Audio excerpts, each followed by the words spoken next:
ऊसाची बिले थकवणाऱ्या साखर कारखानदारांचं करायचं काय? वर्षीचा ऊस गाळप हंगाम सोलापूर जिल्ह्यातला जवळजवळ संपुष्टात आलेला आहे. काही कारखान्यांचा अंतिम टप्प्यात आहे. आज फेब्रुवारी अखेर जवळजवळ 500 कोटीपेक्षा जास्त ऊसाची थकबाकी या ठिकाणी थकलेली आहे. खरं तर यावर्षी अतिवृष्टी झाली, महापूर आला, त्यामुळे शेतकरी भयंकर अडचणीत होते, आर्थिक अडचणीत आहेत.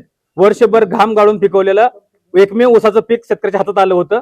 त्या ऊसाच्या घामाचा दाम मिळवण्यासाठी शेतकऱ्यांना आज संघर्ष करावा लागतोय. मागील 3 महिन्यापासून 15 नोव्हेंबर पासूनची ऊस बिले सोलापूर जिल्ह्यात कारखानदारांनी थकवलेत. खरं तर यावर्षी जिल्हा परिषद निवडणुका होत्या. या निवडणुकीमध्ये अनेक साखर कारखानदार किंवा कारखानदारांचे घरातील कुटुंबातील व्यक्ती या निवडणूक लढवत होत्या. त्यामुळे आम्हाला वाटलं यावर्षीच्या निवडणुकीमुळे कारखानदार सहजासहजी आम्हाला ऊस बिले जमा करतील, आंदोलन करण्याची वेळ येणार नाही. परंतु आज निवडणुका झाल्या, निकाल झाला, तरीही साखर कारखानदारांनी आम्हाला ऊसाची बिले दिलेली नाहीत.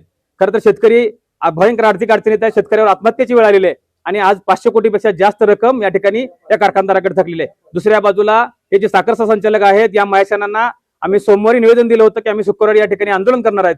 तरी हे महाशय या ठिकाणी आलेले नाहीत.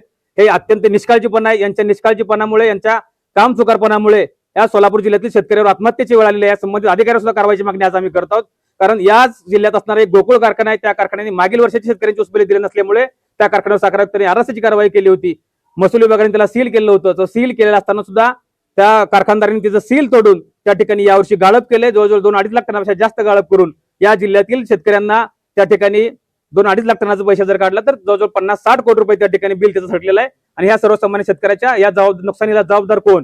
तर हे जे अधिकारी आहेत ज्यांनी त्यांच्यावर कारवाई करायला पाहिजे होती, ते अधिकारीच असे वेळेवर या ठिकाणी येत नाहीत. हे कार्यालय असून अडचण नसून कळंबा फक्त आम्हाला दाखवण्यासाठी कार्यालय या ठिकाणी, फक्त शेतकऱ्यांसाठी नाही तर या कार्यालयामधून फक्त कारखानदारांच्या सोयीसाठी हे कार्यालय या ठिकाणी झाले का?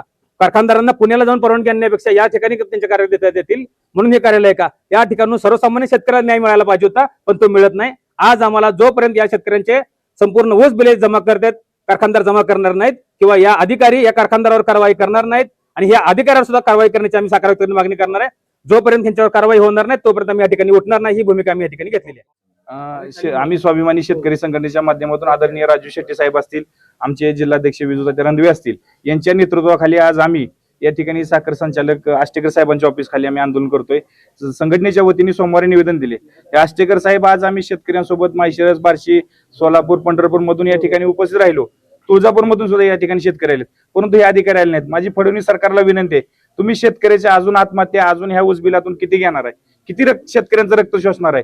किती हे अधिकारी मजबूर या ठिकाणी टाकलेले आहेत की आंदोलन असताना सुद्धा शेतकऱ्यासोबत चर्चा करायला येत नाहीत.